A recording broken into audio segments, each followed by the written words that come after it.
All right, guys, it's time for the Next Level Guy Show, a men's interview, interest, and improvement-focused podcast featuring interviews with the greats from all industries to help you better your life.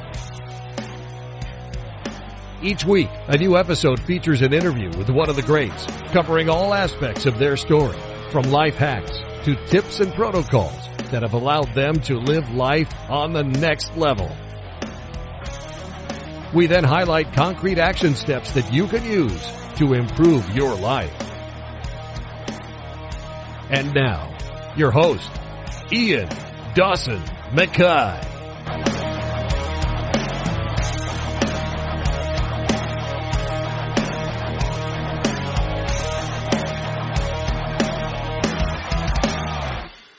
And today's guest is Dave Salmoni. We discuss animal education, conservation, and chat shows. Dave Salmoni is a Canadian animal trainer, entertainer, host, and producer. He has his own production company, Triosphere, which is based in South Africa and specialises in wildlife films. Salmoni has hosted and produced several television documentaries, including Living with Tigers, Into the Lion's Den, and Sharks, Are They Hunting Us? All three documentaries aired on the Discovery Channel. Salmoni has since starred as a host and expert on Discovery and Animal Planet shows, including Animal Face-Off, Rogue Nation, After the Attack, and Into the Pride. He's also hosted Expedition Impossible, a Mark Burnett show on ABC. Salmoni is regularly featured on numerous talk shows, including Jimmy Kimmel Live, The Tonight Show with Jay Leno, Larry King Now, Conan, and Good Morning America. And in this interview, we discuss how we can have open and honest discussions on animals to truly start to make a difference, hunting and land use, the truth about animals on talk shows, how you can help animals being affected by the COVID pandemic, and so much more. And now, let's get to the interview. Thank you so much for coming on. You have no idea how much I've been looking forward to this. You're one of the first people I wanted to have on the show. I've been a big fan of yours for years, but for maybe the four people who don't know you, could you give a quick introduction? Because how do you define what you do? I do find that difficult. And certainly having kids now, and you meet people and you have that 10-second schoolyard introduction. If someone asks me, I kind of almost ignore it because it's what I do is I chase around, my passions and the things that I love to do. And what that's led to is I'm a biologist. I was an animal trainer for many years. I guess I still am technically. I work in television. I guess my job is I'm a large predator expert. I have been doing host-driven wildlife shows for the last 20-something years, since 1999, so whatever that is. So what I do is, I'm a person who's interested in animals and wildlife, and I go and try and sell the story that I'm interested in to try to get networks interested so that I can tell the rest of the world so that they can be interested. And it's literally that simple. Unfortunately, that doesn't fall into I'm a biologist, I'm a zoologist, I'm a wildlife host presenter. I'm a lot of those things. I'm a producer. I'm a dad. I'm an animal activist. I'm a conservationist. But you could say all those words and still not quite get it. Because it certainly was difficult to explain. Usually I can say to somebody, he's a jiu-jitsu competitor, he's this, he's that. But when I was trying to explain what you did, I was like, let me come back to you. It really depends on the depth of the dive, right? If you Google, the stuff that comes up usually is more the talk show stuff that I do in the US, where you see me on a show like Jimmy Kimmel Live.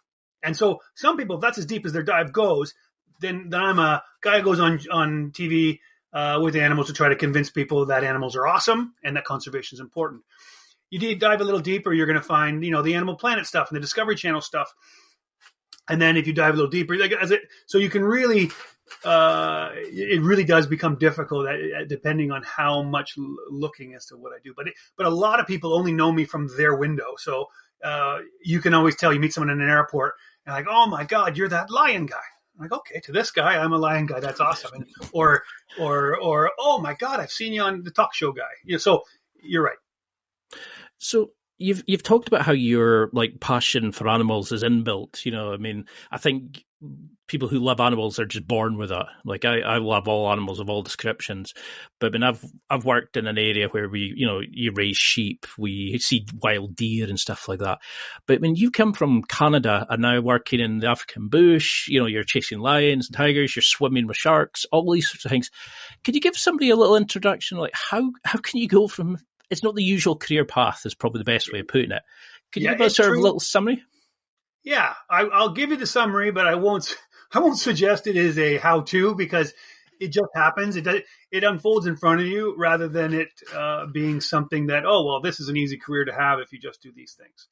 I started, as you say, born with this love of animals. I always thought animals liked me, whether that was true or not. I always had that belief. Came to choosing what university degree I wanted to get, and animals was really the only thing I was interested in. Not with the idea of a job yet, which was dumb in most people's definition of why you go to university, but that's what I wanted. That led to tracking bears and doing an honors thesis in bear behavior. Too much time in the research department got me into the idea of I actually just want to spend time with animals. So then I left that and became an animal trainer. I went to a privately owned zoo who really believed that animals didn't belong in the cages. They belonged out of the cages. So they learn the rules, like the rules, then they could come out and exercise every day, entertain their brain. I bought into that idea thinking that was a good way to make some animals that I loved, make their day a little bit better. And then from there, got the opportunity to do a conservation project with tigers. That project, oddly, tigers drew me to Africa. And then that was the project, the tiger project in Africa was the one that drew me into television. Television kind of kicked the doors open to whatever you're interested in, Dave, because I started in television right when Steve Irwin was just exploding. Like picture the networks are just seeing Steve jumping on crocodiles or alligators and saying, oh, look how awesome this is. And them saying, well, we could get some more of this. And I kind of rode that kind of tidal wave that Steve created. So the networks were just saying, like, just keep doing what you're doing and make sure you love it. And the people that are watching are going to love it too. And that kind of got me to this, a 46-year-old father who's, pretty beat up and broken from all the different adventures I've had, but also pretty fun life. No, I mean, it's definitely one of those lives that I would love to have. You seem to have the dream life because coming from the Highlands, we got to see like wildlife, like up close and personal. And it always made me like, where do they go? The migration paths, how do they breed? How do they do this? How do they do that? And you're living that dream. You're getting to go off and explore these things. But can you explain about how you, say if you got a project just now, you were to go and explore the bush looking for a particular type of animal. Could you explain like how you even go about something like that? How do you start planning to find the animals, locate them, film them, but make sure that you're portraying the true behavior of the animal rather than the manipulated that you see, like some of these tiger programs on Netflix, for example? Yeah. It's an interesting question. Each idea just starts with something that I'm interested in, particularly the ones that are dangerous. But if you're going to be out there in the middle of the bush risking your life, you better want to be there and love being there.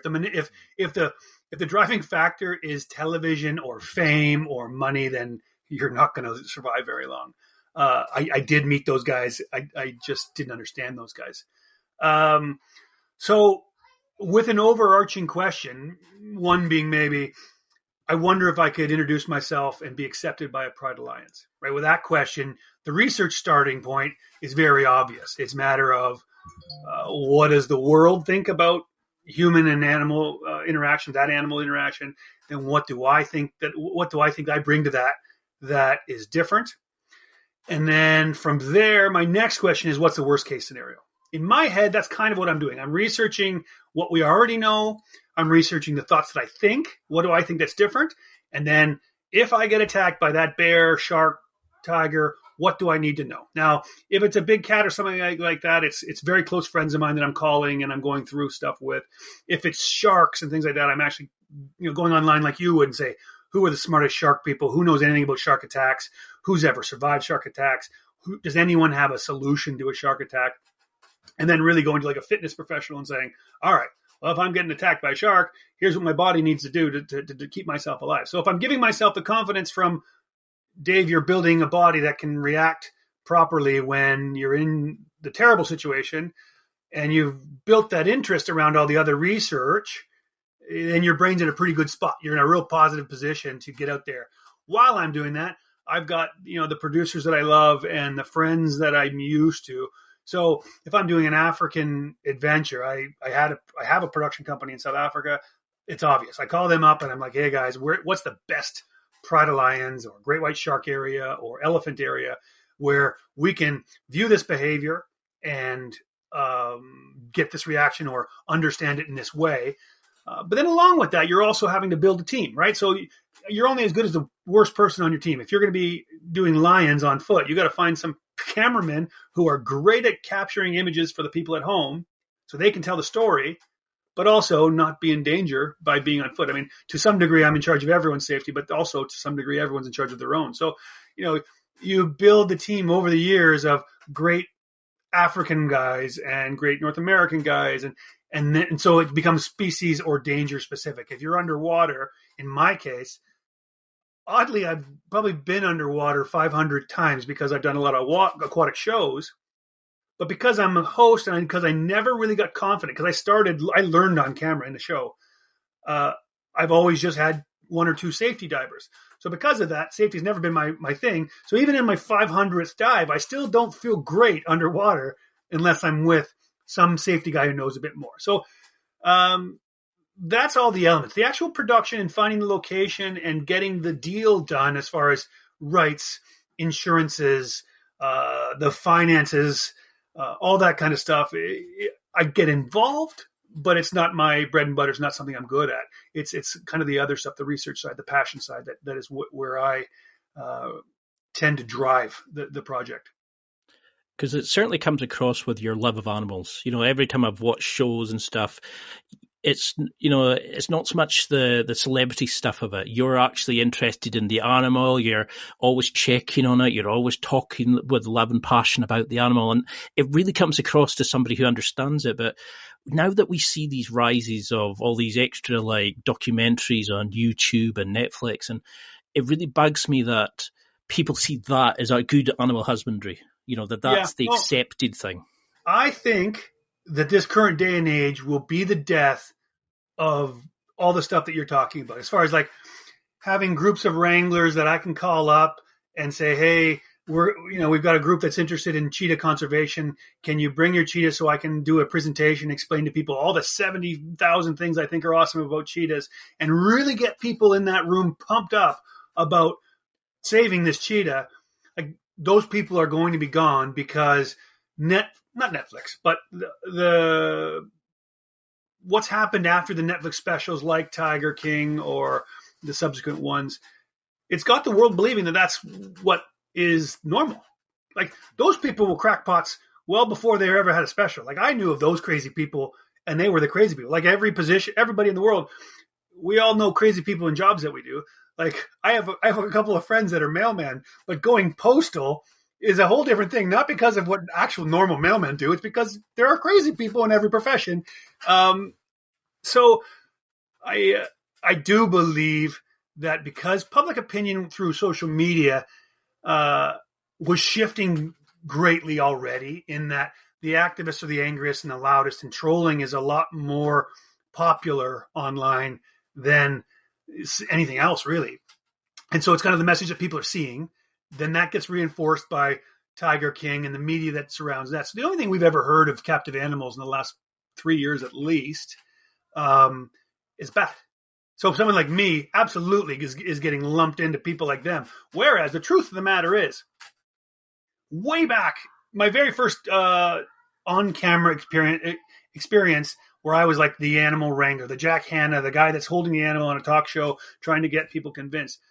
I realized back then in 2003 that there wasn't a good enough standards and practices where there was a vetting system where the producers and I knew for sure that animal came from a good home and is going back to a good home. And yet then I spent the last, 18, 19 years developing those systems to the point where I don't think you could go anywhere in North America and get a captive animal on screen without going through an intense vetting system. That's designed by me and my teams, the lawyers and the animal husbandry people that I have been working with since 2003. Like, that's where that all comes from. And yet, all of a sudden now in 2021, I get lumped in with these people that are, acting a fool and breeding cats, for pictures and, selling them irrationally and all these other things. I think that it will change the landscape such that it will never recover. On top of which, COVID, because those little small places, those little rescues, those little sanctuaries, those little people with those big, big hearts for animals, they're always breadlined. If you ever see anybody over my shoulder collecting up one of those animals, you'll see love, but you won't see wealth. Like, those people aren't doing it because they're getting rich doing it. They're doing it because they really love it and they believe what I believe. Like, sometimes the amount of money that they probably barely get their gas money to be out there, but they believe, oh man, but if Dave gets my snake out there, maybe Dave can convince people that snakes aren't so scary. And they desperately want me. And when they're handing it to me, they're like, hey, make sure you tell people this interesting fact, because I think that will get them into thinking that this snake's not a scary snake, it's a good snake, and people will stop killing it. Like, that whole process, all those wonderful people, they don't have people coming to their place and paying the $10 to see them do their little animal shows or, their conservation-based shows or their education shows. And I think that COVID will have hurt a lot of those people to the point where animals are going to suffer for it. There won't be. So if you get a Tiger King, there won't be as many happy homes anymore that you can say, okay, I'm going to take that tiger from that jerk and I'm going to give it to this happy little group over here that do take care of their animals. Those guys are gone. The good, happy guys are gone because they just ran out of money or they got attacked so much on social media that they couldn't survive. I mean, you do see that, don't you? It's like the Lion Whisperer, Dean Snyder, or these like people who spend amazing amounts of effort and love, and they have these like animal rescue places that they really look after the animals. But then you get these sort of arseholes who think, nope, that's it. My view is black and white. That's wrong, taking an animal on a talk show, for example, like we were discussing before we started. But if that's what we need to do, is to take them onto a chat show to educate somebody and explain to them the plight of the animals and how the conservation work's been happening. And I think that's the problem, is it creates such an emotion in people that, we were just black or white. It's I'm right or wrong. It's like, it doesn't matter what you think. That's my opinion and that's the truth. And that bugs me because I lived in an area where we see animals getting slaughtered, for food. We raise and sell lambs and stuff like that. People don't even know where their food comes from. Never mind where these live animals like that are known as the king of the jungle for a very good reason. How do you start educating people into this? How do you start trying to build up an education program so people can actually understand, A, how to interact with these animals, but B, how we can look after them, because we keep sort of encroaching into their habitats and we're building on land that they were roaming on. We're always going to bump into them. But people say, nope, trophy hunting's bad. Nope, we shouldn't be hunting. But, we don't have a replacement funding source for these places if we take away hunting, for example. And we don't have ways for them to make money elsewhere. So how do we start educating people on the plight of animals and helping in our conservation efforts? I know that's about 50 questions, but... Yeah. And there's lots to unpack there. And it kind of digs into the original thought that the biggest problem that animals have, in my opinion, is that those of us that have a voice cannot agree. Because you're right, it is very emotion-based and moral and ethical based. When most people protest each other, like if Kevin Richardson says, oh, I hate that Dave Salmoni guy for this reason. I saw him do this with a lion and I don't do that. I do this with my lions.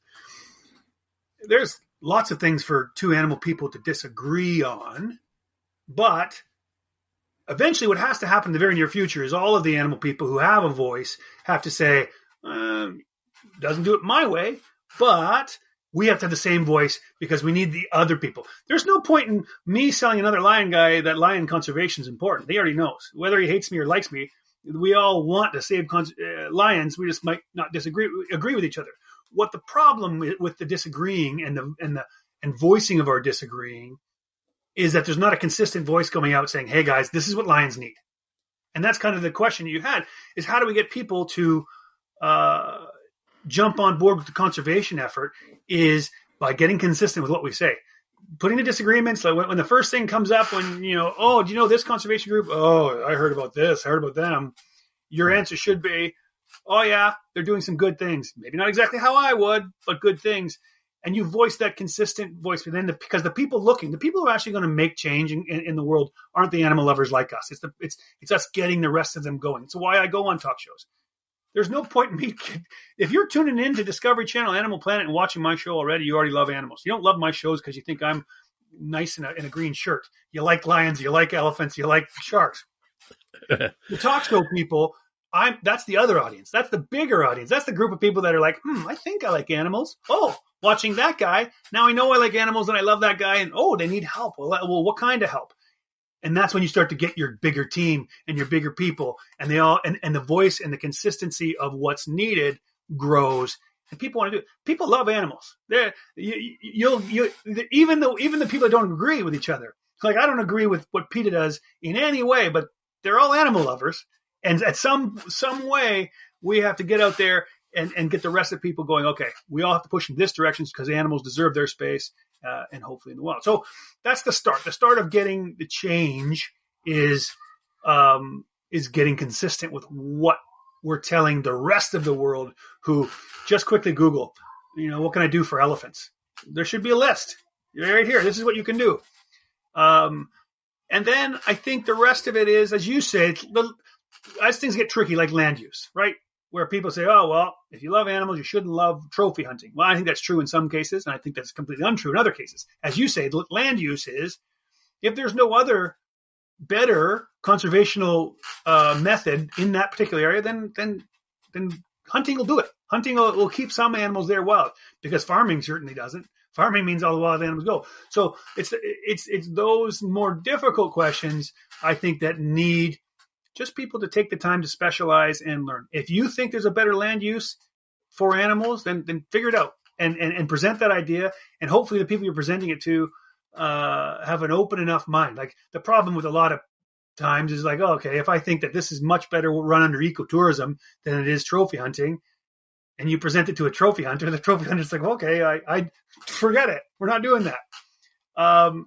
So I think the elements of all of it basically runs down to, how do we get the people that need support, the support they need? Because in the only places where animals are being conserved are when they're an asset, right? So if you go to Africa, outside the fences of the game reserves, the animals are devastated. Whereas if you go inside the game reserves, they're awesome. And every local that's in there, because they have jobs making food, taking tour guides, fixing buildings, whatever it is that their job is, they love their job. And so they love the animals because the animals pay for the job. And in all of the places that those animals become an asset, the people are supportive. And once the people that are living with that animal are supportive, then it's going to be great. I was really deep into, and Em would like to be, deep into tiger conservation. And I spend a lot of time in India, in the really rural places where the tigers are living. They're living with some of the poorest people, sickest people, people with the least amount of stuff that I've ever seen. It's pretty tough to explain to them, hey, you should be worried about this apex predator over here. Yep. Well, they can barely eat themselves. Like, I don't think that's a stupid conversation to have. Whereas if you create a job with that tiger, or even just say, hey, tiger conservation built this school, this church, and this hospital, and we'll keep doing it and we'll keep funding it if you just leave those tigers alone. Those are the projects that work. And I think we know that now. And I think that, big groups like WWF are starting to push in those directions, where they recognize you can't have a little project in isolation, meaning you've got to go after politics, you have to go over community support, and then you have to go over the wildlife. Getting an animal to live in a wild space is pretty easy. We really do know how to do that. It's the other elements that support it that I think would cause the rest of us to be more successful. For example, and I know I hate conservation conversations where they seem doom and gloom and impossible. Tiger populations have started to grow for the first time since they started going away in the 50s. So they've doubled every year for the last 3, which is great news for tigers because we're figuring it out. Because that's the thing, isn't it? It's like, if you're sitting there and you're like, okay, brilliant, like, we'll put out an advert for, raising funds for tiger conservation. maybe 5 people see it. But you go onto a popular talk show, you might educate somebody, inspire somebody who actually has never known about it and sees it and goes, 100%. And that's what I was trying to explain to people. It's like you have to bring it in front of them. It might not be the methods that we'd want it to be. And you talked in another interview that I was listening to where you said we need to stop thinking about how we want it to be and think about instead how it is. Yeah, and it's like you're saying, and not to cut you off, but you also got to think of the negative. I know when you're talking that specific instance, the negative is, you're exploiting the animal. Well, let's think about what that word means, right? Like, or even if you're stressing that animal out, let's think about what those means are. We can manage for stress. All of us, there's probably groups of people. Every animal usually comes with 2 or 3 wranglers. They're all watching. If they see stress in their animal, they've raised that animal. They know stress. They're all given permission. Take it away, put it in its home the minute it feels stressed. So that's not really an issue. And exploitation kind of suggests that we're getting something and not giving something. Well, not exactly true either, because the animals are loving the time out. The animals love all the extra treats. You've seen me by the thousands of every show. If you've ever seen anything I've ever done, I love giving animals treats because you're like Uncle Dave. So the negatives aren't really there. The possibility for a negative, absolutely. So like if I bring a full-grown bear, the possible negative is someone's going to get bit. So that then I see an argument. But I do not see an argument when you see an animal perfectly happy to be there. In fact, enjoying the time away from its captive life. That's kind of a little bit boring for its brain. They're getting all kinds of treats. We got people monitoring for stress. There is no negative, but the upswing, as you mentioned so well, is millions of people are watching. This is your moment. You have 2 minutes to express to the world how awesome a lemur is. And I think I got him in 30 seconds. So the upside is far, far better than whatever negative you can kind of come up. I'm sorry. I know I interrupted you there, but it's an interesting point that I wanted to make, because the negatives aren't what people saying they are. Well, for example, just now I'm in the Highlands. So I'm up helping my parents during the COVID situation, which explains my disturbing background. And I'm staying up with them. And just now we've got the deer stalking season going on. So we've got the gillies, and we've got everybody going out and shooting. And then you start having the conversation of we've got a team that are going out just now who are really skilled, and they will not just shoot any animal they see. They will pick particularly older animals, sicker animals. But then you have the thing of, well, do we take the animals that are stronger if we're selling them for food? Do we kill off the younger ones? Do you kill off the sicker ones? How do you control the population? And that's just the deer. But if you don't control them in a certain way, because some people say ban all shooting animals, but then you have an explosion of a population. Yep. The prey, predator, balance goes out, the ecosystem goes crazy, etc., etc. That's just deer, for example. I mean, and they're everywhere here. They're a nuisance on the road, etc. Well, what's interesting is, at least in Canada, I think that one of the highest taxpayers, income taxpayers, is the deer hunting community. And on top of which, as you say, the government uses them as their population management tool. So you're getting free labor because they're going out and managing your population for you. And they're paying taxes on the beer and the gas and the travel and the accommodation. And anyways, to your point, I personally don't want to hunt. I can understand why some people get upset when people enjoy killing something. That's just because I didn't grow up in the culture. So that's, but you have to understand that animals are, once again, I go back to ethics and morals are your own. You can't expect even your closest friend to have your ethics and your morals. You have to accept, whether you like it or you don't, that deer population needs those hunters. And if they're not there, they're gone. So I totally agree with you. You don't have to appease the person. The person can say, I still think you're a jerk for shooting that deer. Okay, well, you think I'm a jerk? Fine. But it still needs me. And I'm doing more for conservation of that deer than you are yelling and screaming about me being here. Because it's something I've noticed. I worked in a hatchery salmon smolt site, and we were growing them from the eggs through to this, and the amount of people who'd say to me, "Oh, salmon raised factory salmon, it's disgusting. It should be destroyed. It's a horrible industry." But you looked at in the Highlands, how many jobs it was sustaining, how many people were able to live here because of that. How much of an industry, all the side project companies that we're working with us, that we were funding, especially in COVID time. And I think that's just fish, that's just deer. Look at them at like places in Africa where, local tribes who have only got, like you're saying, they're interacting with lions on a daily basis. They're interacting, with these amazing animals.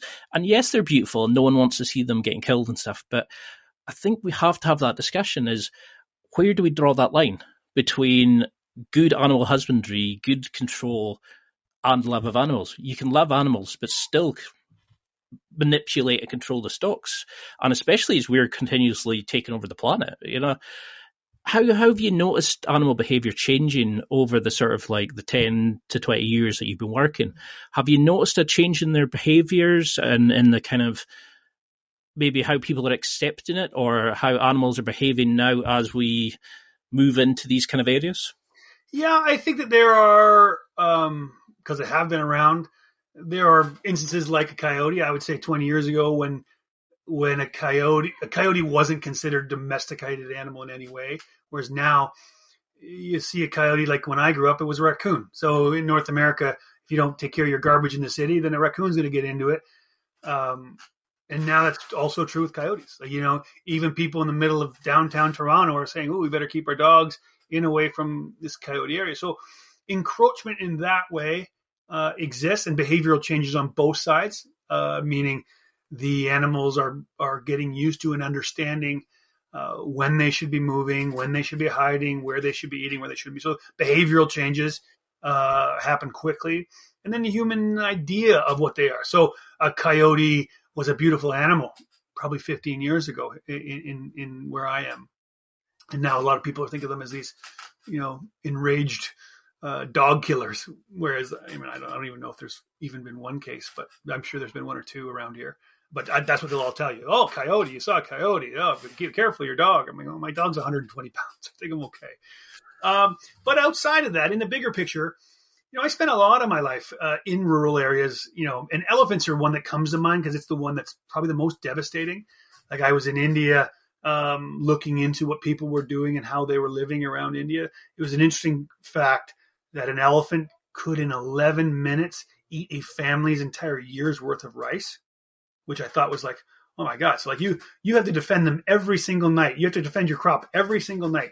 And if you screw up for even 11 minutes, you got no food.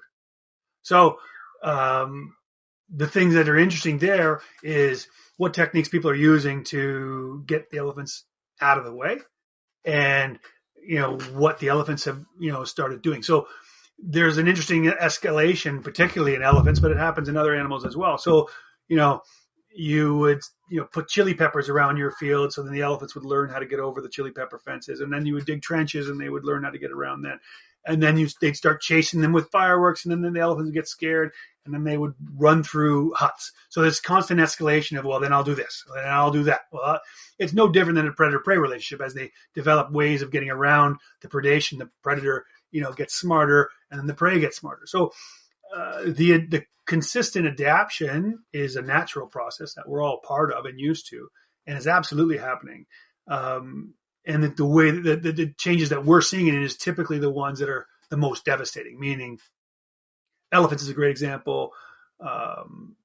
Monkeys are another good example because they're in such numbers and they're so able to integrate themselves into a domesticated area really quickly. But there's examples of that all over the world where people are dealing with wildlife as a pest. The animals that we're like, oh my God, I saw a vervet monkey yesterday. And in other parts of the world, they're like, I hate those monkeys. Damn vervet monkeys. If I see one, I'll shoot it. So perspective is everything in those types of relationships. Because it's definitely something I see a lot of is people going, oh, it's absolutely beautiful. But it's like we pick a panda because we think it's cute. And right. We think we should work on it to, procreate and give it as much space and all these systems to help it. But then we look at another animal that's maybe not as beautiful and go, yeah, let's just kill it. Oh, yeah. Reptiles are always like that. Bugs are like that. Like anything that's not beautiful really gets a bad rap. Fish, as you brought up, like people don't care if you kill fish. I remember the first time I was asked to do like a survival-based show. And I'm like, well, I'll sneak up on animals and like tag them. They're it. But it's just not who I am. It's not where I'm comfortable. I'm not going to kill an animal just for a TV show. If I'm starving and I'm going to die in the bush, fine. But I'm not doing it just for entertainment. And their initial reaction was, okay, well, let's just do fish. And at first I was going to agree and go like, I don't know if that's completely different or if it's just because they're not as pretty or what it is. But yeah, it's absolutely a fact that the better looking we deem an animal to be, the more support they get for sure.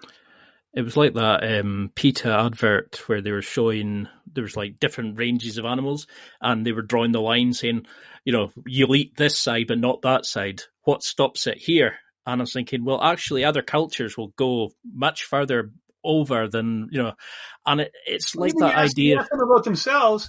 Why is it okay that I have I'm a jerk. I get bad emails from them every day about the tiger I'm holding or the sloth that I'm protecting.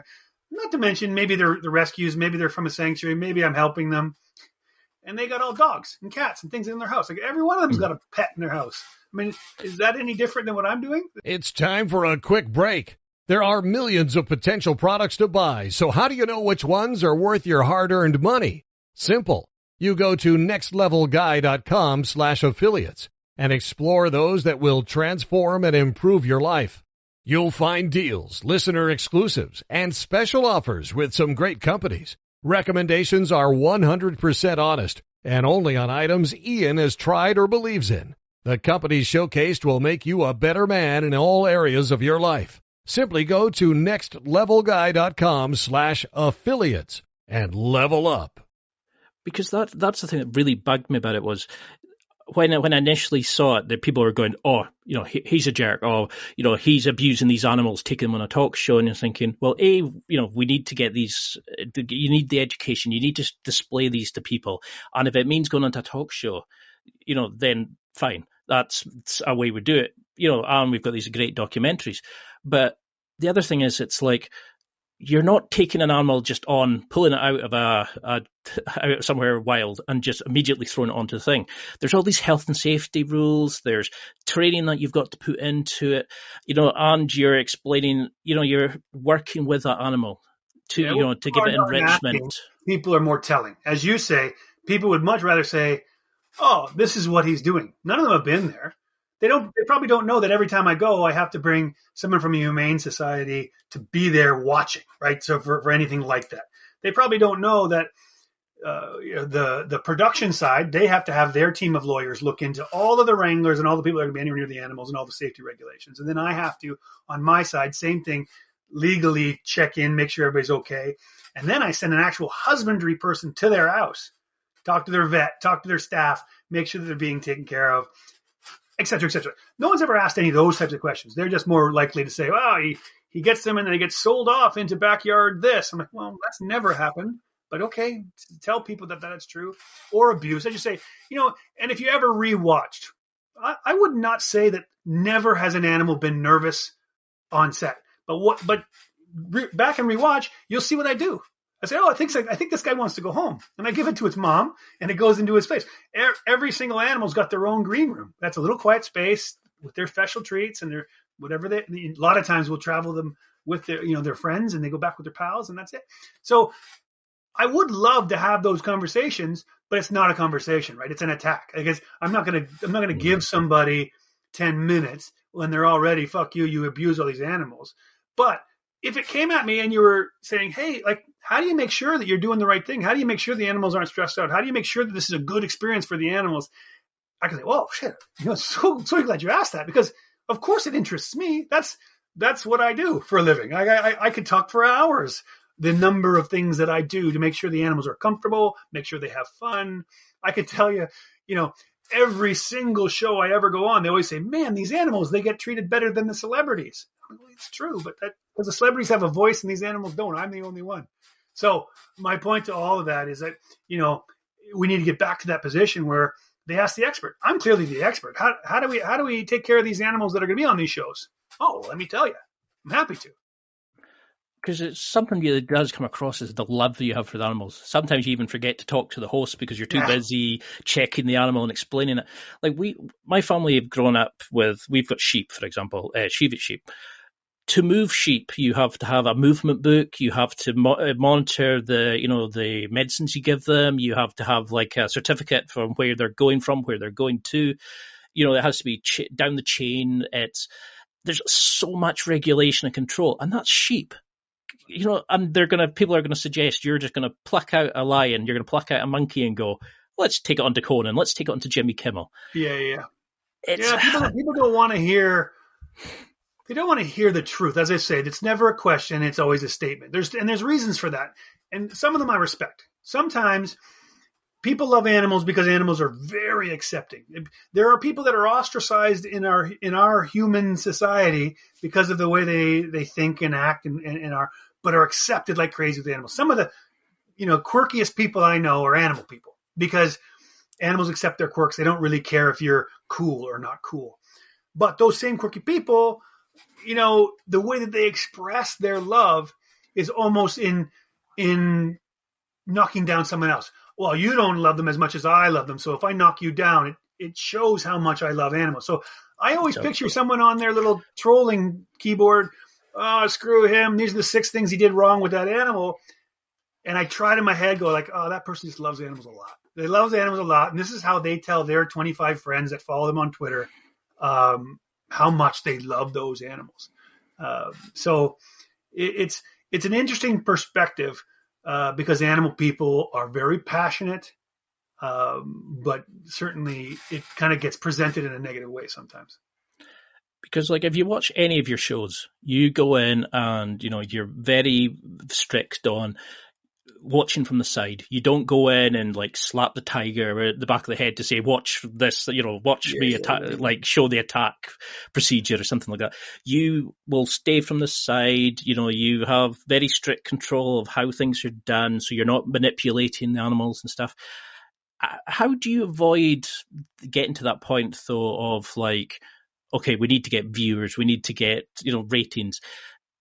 Is there that tendency to kind of like, because you've got an amazing skill set of working with these animals. How do you make sure, though, you're not getting overconfident and thinking... Well, that was a harder question to answer when I was younger. When I first started getting into television, certainly directors that would come, because I didn't know anything about direction. I didn't know anything about television.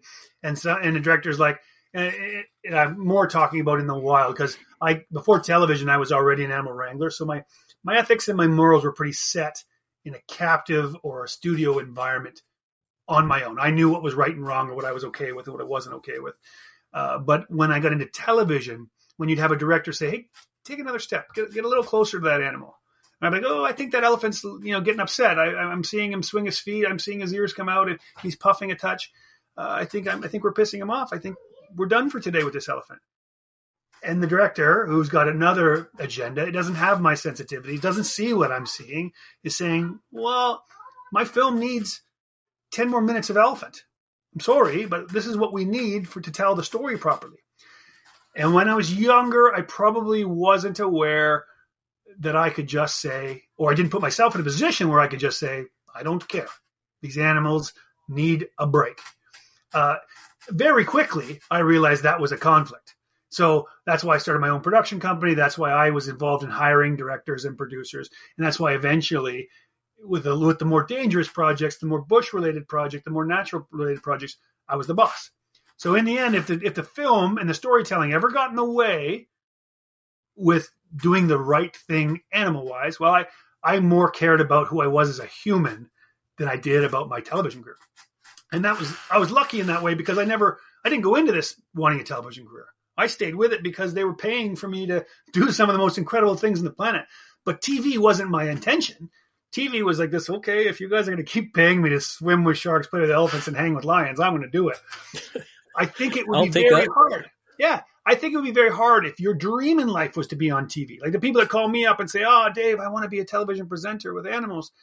That person would have a lot more trouble because they're living their dream and they would hate to upset the apple cart. And if my show is going to get more ratings, if I just take that one more step closer to that lion, well, that's a good way to get killed. But it's also a good way to piss off an animal and then him not come back tomorrow, or just start to get the reputation of being a jerk, and then the cameraman won't work with you anymore because you piss off animals, and the people who are letting you on their property to film their animals are going to say, oh, all you do is scare my animals. Like, there's a lot of repercussions for being a jerk, but absolutely the entertainment side wants to push. So you need to put yourself in a position where the animal expert, where me, for this example, is the top of the chain, where he says, this is what we're going to do and not do, so that the director can push. Dave, take another step. And I look at the situation, and I look at the animal. He's calm, and he's eating, and that rhino looks really happy, and I can see they just want me to get in that light over there, and I can go, yep, I can do that and not piss this animal off. Let's do it. Give me 30 seconds, and I'm going to get into that position for you. So it's constantly letting the director push for the entertainment, try to tell the story the way he wants, and sometimes it puts himself in a situation where I have to say, oh, no, that's not good for the animals. Let's stop. Or I can say, oh, I can do that, but here's the way we're going to do it.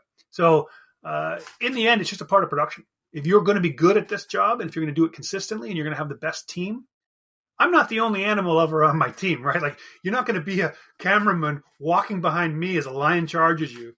If you don't love lions in the bush, that first lion charge, you're out of there. You're gone. I'll tell you a funny story as I jump from point to point. But my point is, we're all animal lovers, and if someone starts pissing off animals, you're not going to work with anybody. But to highlight that point, when I was doing a tiger project, very young in my television career, we'd hired a new guy, and it was a 5-year project. So cameramen were coming and going because they had to go home to their families. This young guy out of film school was filming, and these 2 tigers were captive bred, and I was teaching them how to go wild. I was teaching them how to hunt and want them to go wild. My male tiger had caught something, but he was around 4 years old, so he was starting to fight me for his kills. But there was lots of areas where they would kill things that didn't have full fencing, so I'd have to take it from him and bring it back to where there was fencing so he could eat his kill. Because you can't have him overnight in an unfenced area, obviously. Anyway, I go to take this carcass from this tiger. Tiger is charging me, roaring at me, dragging me, coming at me. And like a tiger mad is like, there's nothing with a worse temper than a tiger. The tiger's temper is the worst. And I'm in this argument with this tiger, and I look over to my shoulder, and this cameraman has got the camera pointed at his shoes and his mouth open like this. And of course, I'm in a bad mood because I'm getting attacked by a tiger. And I'm like, you're not going to film? Get the fuck out of here. And of course, I get the tiger back into happy mode. I get the carcass back into a safe area. He gets eating it, and I walk out. And the guy on the ride back to our camp is like, I'm going home. I'm like, yeah, I can see. He didn't have the love and the passion that you would need to, be in the middle of the bush getting attacked by a tiger. So it takes a very special person to either be in front of the camera or behind the camera if you're going to be on that team. I think that's the thing, isn't it? It's like people just assume it's like you just nip out and you come across a bunch of tigers, you follow them eating, it's like they don't seem to understand the amount of work that goes into it to let the animal trust you enough. Like, I mean, these are a lot of wild animals. These are kind of potentially putting yourself into that dangerous situation. Yeah. How have you managed that transition then? Because you used to work solely with the animals, and then you were going and doing actual presentations. Then you were actually doing the TV star side of it.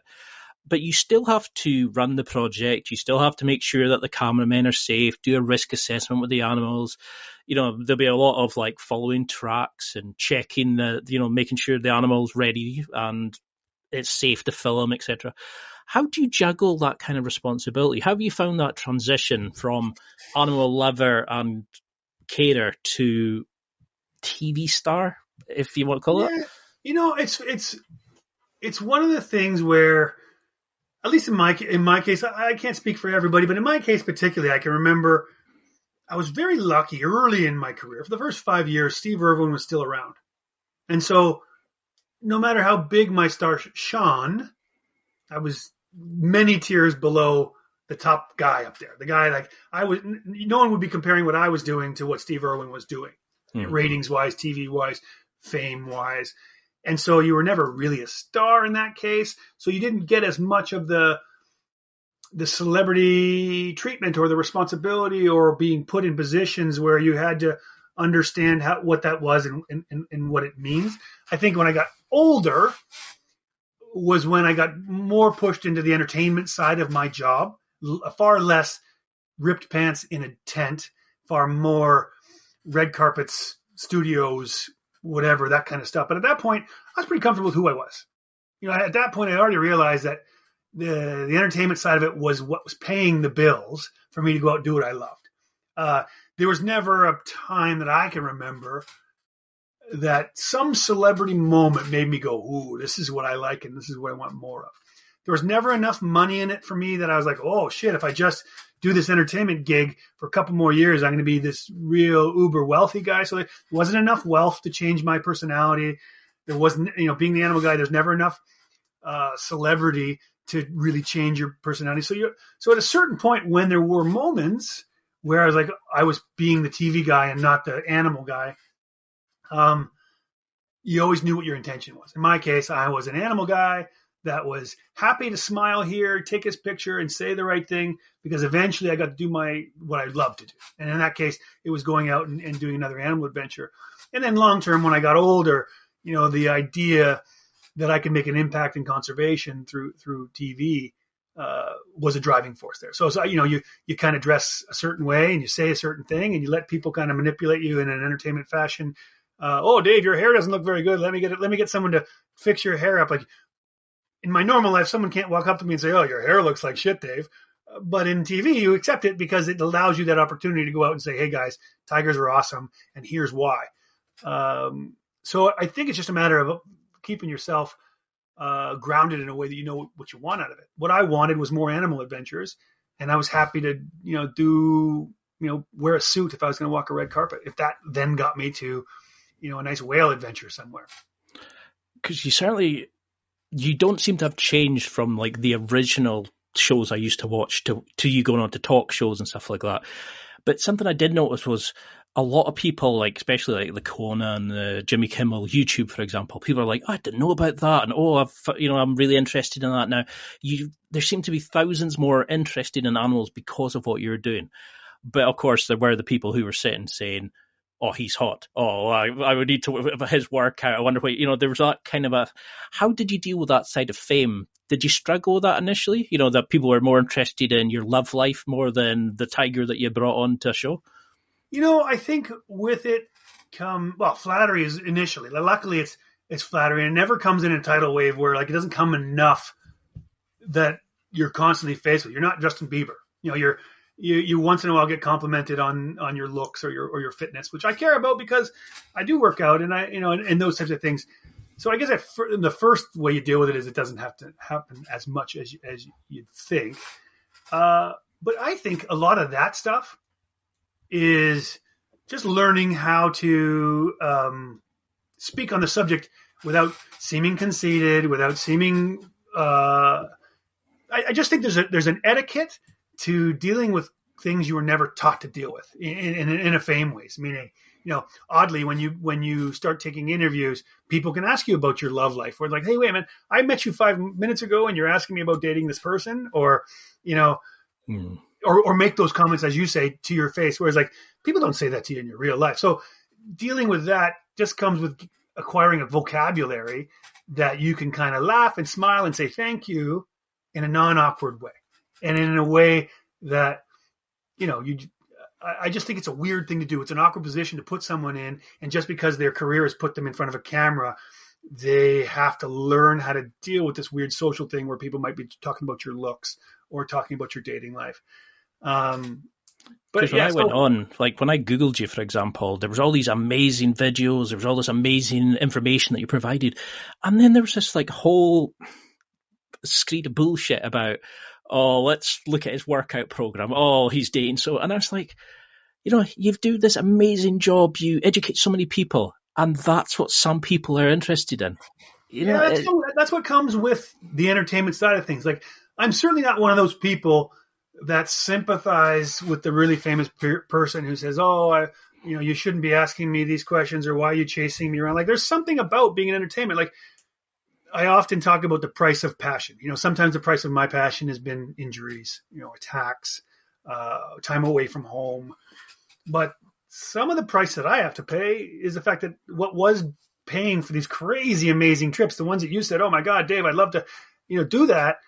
You wouldn't like to do some of the entertainment crappy things that I have to do to pay for it. Like I say, it's not nice having someone say, go buy a suit and go and make sure it's a freaking nice suit because you're going to be photographed. Like normal people don't have to deal with it. So you just have to understand a lot of the entertainment interest, whether it's dating or looks or workout or I could give you 50 different things that is weird that only really happens to people that are in entertainment. It's not lost on me that I'm getting these crazy, awesome animal things paid for by being in entertainment. So if I have to do the dance, I'll do the dance. And I'll hopefully learn how to navigate it in a way that I stay true to the person that I am. As you say, like, oh, Dave, you're like you were, when you're in your 20s on camera. Well, the one advice I was given by someone in entertainment who'd been there for a long time is just make sure you be yourself. If you're never playing a character, that character doesn't get old. Meaning, when I was 20-year-old Dave, I was playing 20-year-old Dave on camera.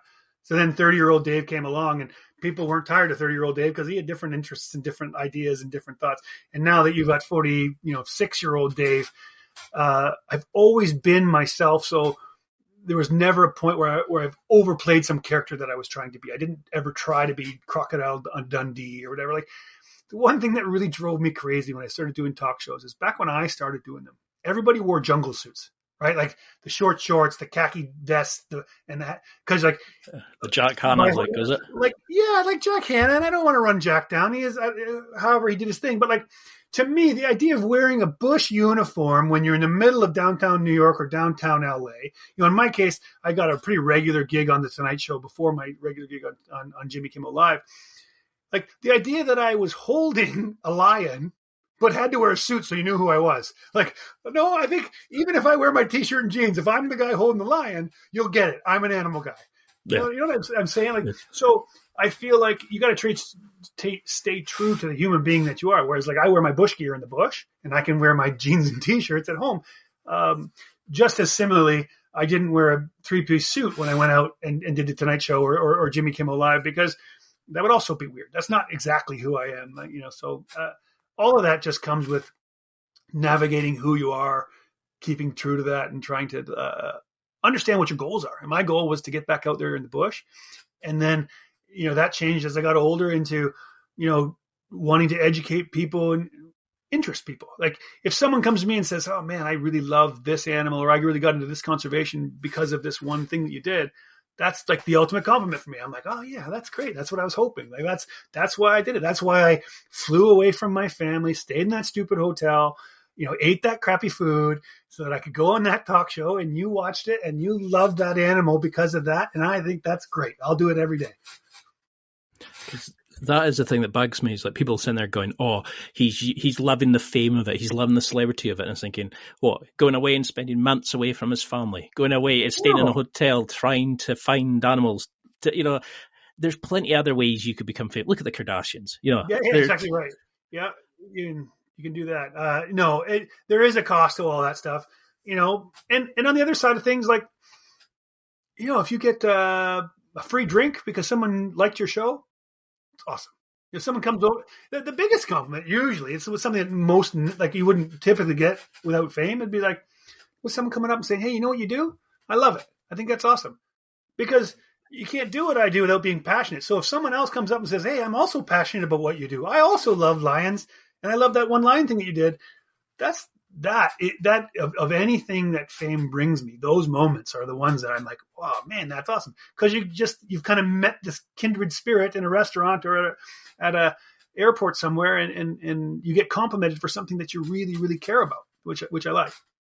So what advice would you give to somebody who's wanting to go into like conservation or working with animals? And has your sort of outlook on it changed now that since you become a father, or does it make you want more inspired to show the next generation and give them the love of animals that you have? I think it changes as time changes. I think conservation, if you're aware of the world, I think conservation changes. My biggest concern for conservation is the fact that a lot of the conservationists are academics, and that world changes too slowly, in my opinion, and they're less functional, meaning when you're in academia, you don't have a boss over your head saying either you get to here by, in the next 6 months or you're fired. So it's not a results driven business. It's more like get your grant, study your thing, answer your question, and carry on, keep doing that. So living out in the world of being functional and needing to get results, that's where conservation needs. And the needle's always changing because, for example, the world is now re-questioning whether climate change is real. Like, no conservationist 5 years ago would have thought that would be a reasonable question to ask. So you have to pivot. You're like, oh my God, there's this humongous group of people that think that I've got to go back to the 90s and explain what climate change is to people so that we can get them invested in this and in that. So my point to all that is that you're always having to assess and what conservation needs and to be good at conservation. And in my case, particularly because I feel like my skills really are in the kind of a spokesperson, information, encouragement. I'm like the recruitment office for wildlife conservation. That has to change. And so becoming a parent didn't change that, because even before I was a parent, I had switched into that headspace of like, really my goals for the next 10 years is going to be motivating people to love animals the way I do. I love wildlife conservation, and I think that it's become a passion even more when I can get people and feel like I've made an impact in some way. So my ideas of conservation changes with the needs that I see, but the fatherhood really wasn't a big impact for it. Except for the change in that, like, oh well, I want to be put in a position that'd be nice that my kid one day, like, oh yeah, my dad did that. Would it in some conservation sense. And how do you think things are going to change now going forward with the COVID situation? How can people help these animals in these situations? Is there something is there a way that you would recommend people listening who are interested in the monkeys and the lions and the tigers who follow you that could actually say, okay, this is a great way to help them. This is how we can help in this situation? Well, one of the biggest things, in my opinion, it goes back to what we talked about in the land use situation. One of the biggest land use that's working for animals right now is ecotourism, right? So COVID smashed ecotourism, and people don't know if it's coming back. So it's the low hanging fruit. It's the easiest thing. Like, you want to go see, if you love lions, go see them. Go pay your fare to that country that has them, to that lodge that shows, and try to keep that ecotourism model going, because they're suffering and they need help. So that's a start, because those models are the only models right now, not just ecotourism, but the models where you're partnering with the locals. Those models are the only ones that are working for conservation right now, and they're starting to suffer. We need to help them. And in a grander scale, like if you're talking more like COVID's really impacted the sanctuaries, the rescues, because they're mostly, those places are tiny little places, poorly funded, that are running on passion and love. So their income streams have been gone with COVID. So, if you have a favorite place that, had your favorite animal, think about, supporting them in some way, whether it's, buying your membership for the summer or whatever it is, whatever they need for their support, go to that place and see what they need. Because there is a shortage, I think, of people taking care of animals. And I think the more that the good people are getting wiped off the earth, the more that the prevalent evil people that don't really care about the animals and think of them as an asset to abuse are gonna succeed in that way. So I think, planning your ecotourism dollars, go to Yellowstone, go to safari, go to the local park, go to the local zoo if you think it's a good one. Those things help to start, and then after that, chase your passion. I've always said information is everything. So, you might be one of those people that are really interested in this one specific bird. Well, go do your research. You're growing up in a world that isn't like me. I used to have to look through encyclopedias and trying to figure out what any particular species wanted or needed, or where some group might be that needed my help. It didn't exist. Whereas now it's a Google away. I know it's hard. It's hard to find that right group and that right way to help. But the more you research, the more questions you ask, the more emails you send, the more time you spend on a species that you love, you'll find a way to make an impact. Because this was actually what I was afraid of. We're now an hour in, and I think we've only just started a quarter of the questions I have. I was such a big fan that there's so many areas I wanted to cover. But I mean, you've helped me learn about animals. You've grown my sort of passion for animals. My nephew, who's 10, loves animals, and I show him like YouTube videos of yours, and he'll be like, "Oh my god, that's amazing! Can I see another one? Can you do it?" So you've built in this passion for him, and I can't say thanks enough for inspiring a kid from the Highlands in Scotland that they could work with animals, that they could go and do these things, or even just understand the planet better. That's great. I would love to have you on again and really go into overcoming fear, the work you've done on Dangerous Islands, the time you've done in the Pride. There's so many areas, but I know that you're probably a really busy guy at the minute. So what do you want people to take from this interview? If there was a sort of message, maybe a myth, if a reminder for people to take, what would you want it to be? Generally speaking, whenever I do things like this, I do it because I want to inform people. I want people to, especially the people who are passionate about animals, I want them to be like, if I've given them any bit of information, like, oh, I wanted that question answered, great. If people get a little more excited, maybe someone who's listened to this does a YouTube search and sees some of those videos you talked about with your nephew, and they get a little bit more passionate about some species, great. My goal in life is just to impress upon people how animals are awesome, and then also that sharing of information is going to help. So if any of the information people got from this stuff and they felt like they're a little step closer to loving animals a little bit more, or getting other people involved, let it spread like wildfire. Well, I still have pages of questions, so we could go for hours more. Yeah, we'll get to them. We'll get to them on volume 2. Because that's what I love about this. It's like when you actually find somebody who genuinely cares, you just sit there and go, "I could speak to him all day." And I think that's definitely the thing. You're not a celebrity chasing, fame hungry guy. You're an animal lover who's doing amazing work, helping people, educating them, and showcasing these beautiful animals. And you're inspiring people to help animals and give them the support, help. You're doing amazing work. And there's just this small trolls who are just who're never going to change. It's a part of success. You take it as a compliment. You're always going to have people who are going to moan about the fact that you're on and say, "Oh, he does this," and I think, "Have you listened to the interview?" No. Well, then you can't say anything until you've listened to it. Yeah. It's like the misinformation with the COVID situation. Until people will actually sit and listen rather than follow social media or what their parents say. Yeah. How can people follow you? How can we keep in touch, see what you're doing? A great question. I haven't been doing my social media very much. I'm going to get back on it this year. So I'd say the one that I'm most active with, or would be most active with, is Instagram. So my Instagram is Real Dave Salmoni, which is stupid because why would someone else be Dave Salmoni? But there is somebody that's taken my name and pretends to be me. Real Dave Salmoni is me. And I'll make the promise that I'll get back on it in the next couple of weeks.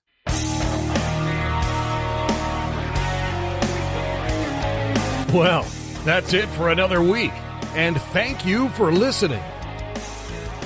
It's now time to take what you've learned and use it to develop and enhance your life with the key points mentioned. Listen, try it, embrace it, use it, and crush it. Now's your time to hit that next level in your life. If you liked this episode, then please leave a comment on the show notes or a review of the show on your podcast platform. Everything helps evolve the show. Until next week, keep seeking the next level in your life.